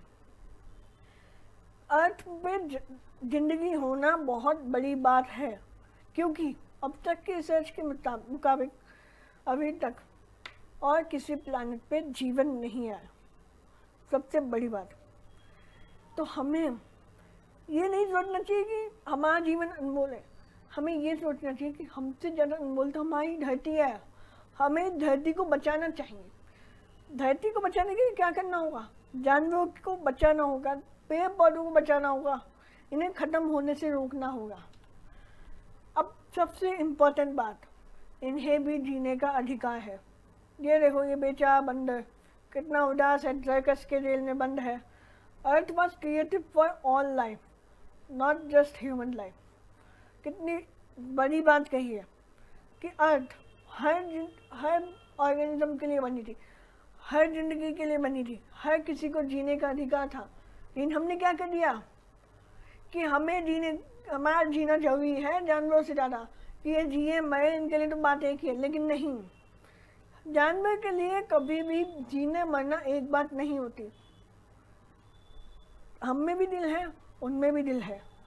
किसी भी कदम में एक चीज़ याद रखना, इन्होंने सभी जानवरों की बात करो, सभी जानवरों में से बहुत से जानवर हैं जिन्होंने अर्थ को बहुत कुछ दिया है, लेकिन इंसान ने आज तक कुछ नहीं दिया है अर्थ को। और अगर हम एनिमल्स की मदद करें, हम अर्थ को बचाने में कामयाब रहे, नेचर को दोबारा अपनी उसी सपनों की दुनिया, हरी भरी सपनों की दुनिया में बना दें, अर्थ के लिए सबसे बड़ा योगदान होगा हमारा कि हमने उनकी चीज़ उन्हें वापस लौटाई। नहीं तो हमने कुछ नहीं दिया है अर्थ को, उल्टा अर्थ से सब कुछ लिया है। ये सेकंड इमेज में देखो कितना मासूम डॉग है। You have no right to hurt me. ये बेचारा डॉग आपसे कह रहा है कि आपके पास अधिकार नहीं है मुझे मारने का। आप हमेशा अधिकार की बात करते हो, हमेशा लॉ की बात करते हैं कि आप ट्रैफिक पुलिस वालों से बात करते हो जब वो आपको मारते हैं कि आपके पास मेरे को मारने का अधिकार नहीं है, आपको मेरी चाबी लेने का अधिकार नहीं है। डॉग भी कह रहा है आपसे कि आपको भी मेरे को मारने का अधिकार नहीं है, मेरे को परेशान करने का अधिकार नहीं है। आप हमेशा, मैं आपके पास आता हूँ या फिर मैं जहाँ रहता हूँ ना वहाँ पे सामने सब्जी वाला है, तो मैं एक बार क्या देखा कि एक खाली टोकरी रखी थी उसके पास, तो एक बैल आ गया। अब वो खाली टोकरी में कोशिश कर रहा था कि कुछ मिल जाए, उसे भी पता था कुछ नहीं मिलेगा, लेकिन वो सब्जी वाला उसको भगाने लग गया, पीटा उसे। ये चीज़ गलत है। आप अगर उसको अपनी सब्जी में से एक सब्जी दे दो, क्या जा रहा है आपका? यही तो प्रॉब्लम है। हम लोग बस पैसों के पीछे इतने हो गए हैं कि अब हमारी ज़िंदगी पैसों पे है, लेकिन जानवरों की ज़िंदगी अभी भी खाने पे है, क्योंकि उन्हें पता है खाने का मूल्य, कि खाना का हम नहीं खाएंगे तो आगे हम नहीं जी पाएंगे। उन्होंने इसलिए आज तक खाने के अलावा कुछ नहीं सोचा। हम हमेशा सोचते हैं कि जानवर खाने के लालच में कुछ भी करने को तैयार है, लेकिन ये नहीं सोच पाते कि वो खाने के लालच में क्यों करने को तैयार है, क्योंकि उन्हें पता है कि ये खाना जो आज हमें मिल रहा है ना, कल हो सकता है ना मिले। इसलिए इस चीज़ को समझो, जहाँ आपको मौका मिले ना जानवरों की मदद करने का, उनकी मदद करो। हमें शर्म नहीं आनी चाहिए एक गंदे से गंदे जानवर की भी मदद करने में। हमें खुद पे नाज होना चाहिए कि हाँ, हमने इंसानों वाला काम करा है, शैतानों वाला नहीं। तीसरे पिक्चर करेंगे, animal own us nothing yet they are poised to give us everything. जानवर हमें कुछ नहीं देते।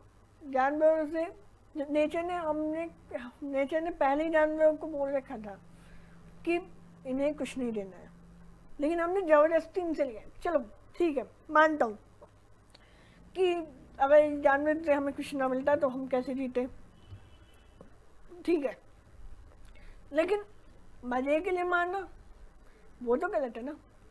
शिकार करना, मज़े के लिए मारना या उनकी खाल का इस्तेमाल करना, ये चीज़ गलत है।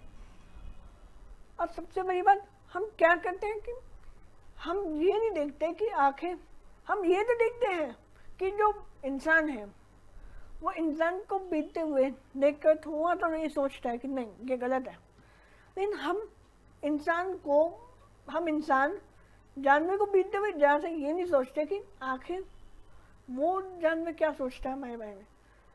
डॉग्स एक बहुत अच्छा एग्जाम्पल है उनके लिए जिनके पास डॉग्स हैं। आप अपने डॉग्स को मारते हैं, जिनके पास डॉग है, मैं उनके कह रहा हूँ जो आप अपने डॉग को मारते हो। मानता हूँ मैं, ऐसा नहीं है कि कोई नहीं मारता, ट्रेनिंग के लिए सही मारते हो, लेकिन देखना आप उन्हें मारते हो, वो फिर भी आपके पास रहते हैं। अगर आप इतना अपने किसी क्लोज व्यक्ति को मारो ना, इंसान को मार के देखो, वो एक दिन में घर छोड़ के चला जाएगा और आपसे कभी बात नहीं करेगा। क्यों? क्योंकि आपने उसे मारा, कि आपको मारने का अधिकार नहीं है। सोचो ये जानवर कितना सोचते होंगे कि इनके पास हमें मारने का अधिकार नहीं है, लेकिन ये हमें मारते हैं। लेकिन हम वो जानवर फिर भी चुपचाप आपकी ही मैं रखवाली करेंगे, आपके पास ही रहेंगे, आप वो जानते हैं कि आप ही हमें खिलाओगे फिर। और हम क्या खिलाते हैं उन्हें? माँ खिलाते हैं, तो फिर थोड़ा सा खिलाते हैं, ज़्यादा खुद खा लेते हैं। Every species has a right to live in this world and share the available resources. ये जो इतना ज़्यादा आजकल है ना, ये जो सब्जियां है ना, सब्जी वालों के अंदर खासकर सब्जी वाले ना अपने आसपास किसी जानवर को नहीं भटकने देते हैं, क्योंकि उनका मानना है कि सब्जियां इंसानों को बेचने के लिए है। लेकिन थोड़ा सोचो, सब्जियां आप ले हो नेचर से, और आप नेचर के एनिमल्स को ही नहीं दे। नेचर के एनिमल्स यानी एनिमल्स की बात करो, नेचर हटा दो, एनिमल्स को भी इन सब्जियों का स्वाद लेने का अधिकार है, इन्हें भी जीने का अधिकार है और रहेगा। इंसान को भी है, इंसान जी रहा है, इंसान खा भी रहा है, लेकिन इंसान इन्हें नहीं दे रहा है, वो चीज़ गलत है, इन्हें भी देना चाहिए। All species have come into existence in similar manner and must get equal chance to survive.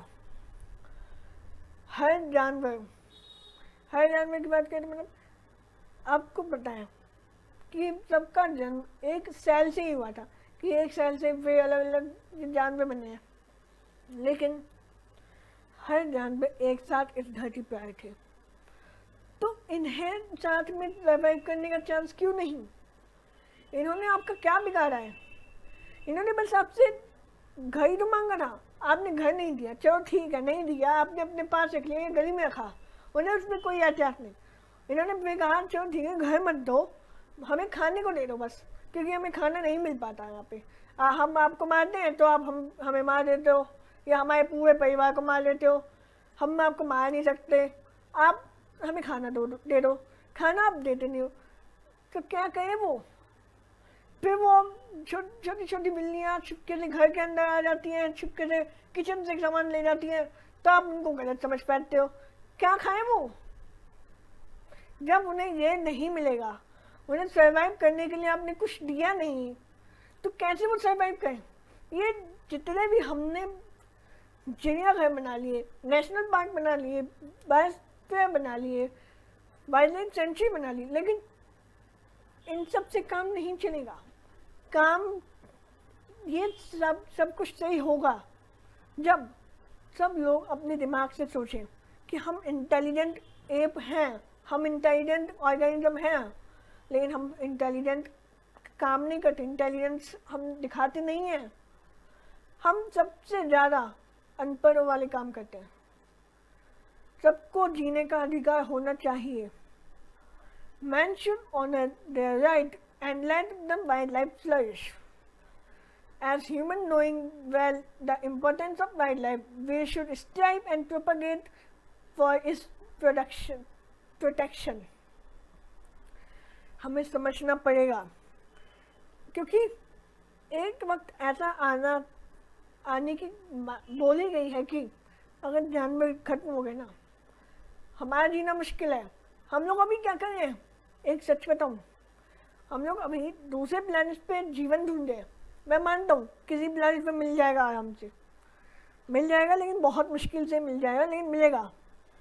और सही बताऊँ ना, अगर मिल गया तो इंसान सबसे पहले इस नेचर को और इस जानवर को छोड़ के भाग जाएगा, धरती को छोड़ के भाग जाएगा। सोचो, अगर धरती तबाह होने वाली हो, तुम लोग इंसानों को तो बचा लोगे, इन जानवरों को नहीं बचाओगे। लेकिन सोचो, अगर उससे पहले तुम जानवरों को बचा लो तो ये धरती ना बच जाए। अगर धरती बच गई तो तुम लोग नहीं बचोगे, ये जानवर तुम्हें बचाए सीधा, लेकिन तुम इन्हें नहीं बचा पाते। जब भी बाढ़ आती है उसमें हम ये गिन लेते हैं कितने इंसान डूबे, कितने इंसान बचे। मैंने आज तक कहीं नहीं देखा कितने जानवर बचे, कितने जानवर डूबे, कितने जानवर मरे। क्यों? वो भी तो सर्वाइव कर रहे हैं, उन्हें भी तो बचाओ, उनको भी तो गिनो कितने जानवर थे वहाँ पे, कितने बचे हैं। उन्हें भी जीने का अधिकार होना चाहिए था और रहेगा। हमें उनसे उनका घर नहीं छीनना चाहिए था।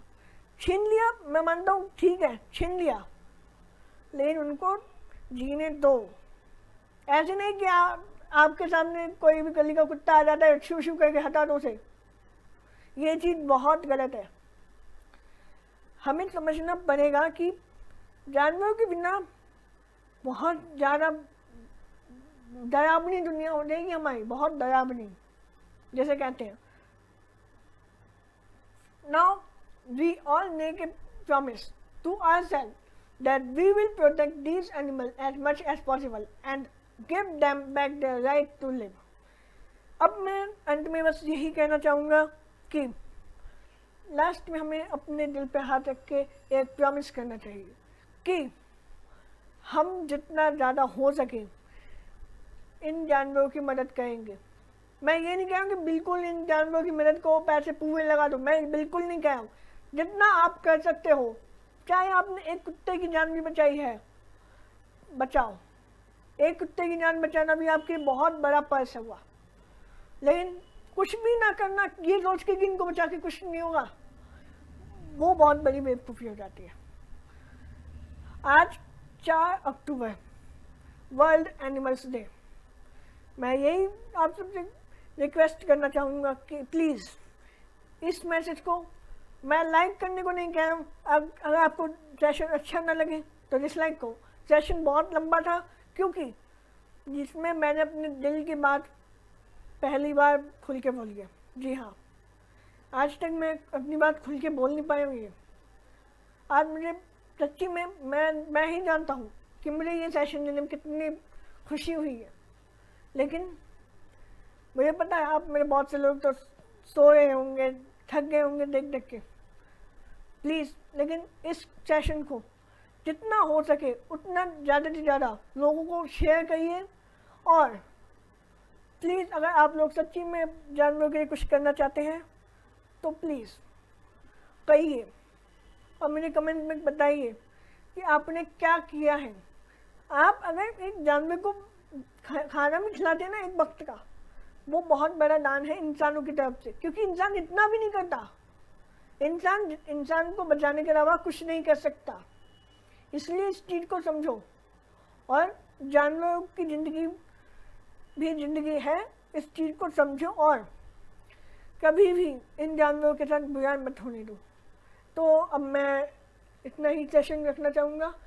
तो आगे की जो हमारी रेगुलर क्लासेस की वीडियो थी वो भी चलती रहेंगी।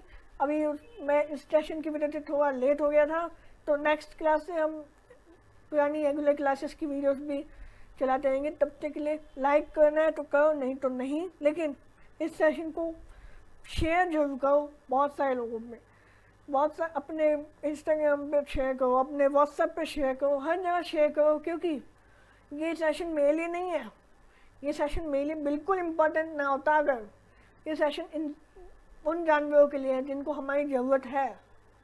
आप देखना कहीं नहीं बताते कि मैं कितने जानवर बाढ़ में मरे हैं। इस चीज़ को समझो, हमें जानवरों की ज़िंदगी को बचाना है और बचाना पड़ेगा, नहीं तो हमारी ज़िंदगी में परेशानी है। तब तक के लिए थैंक यू।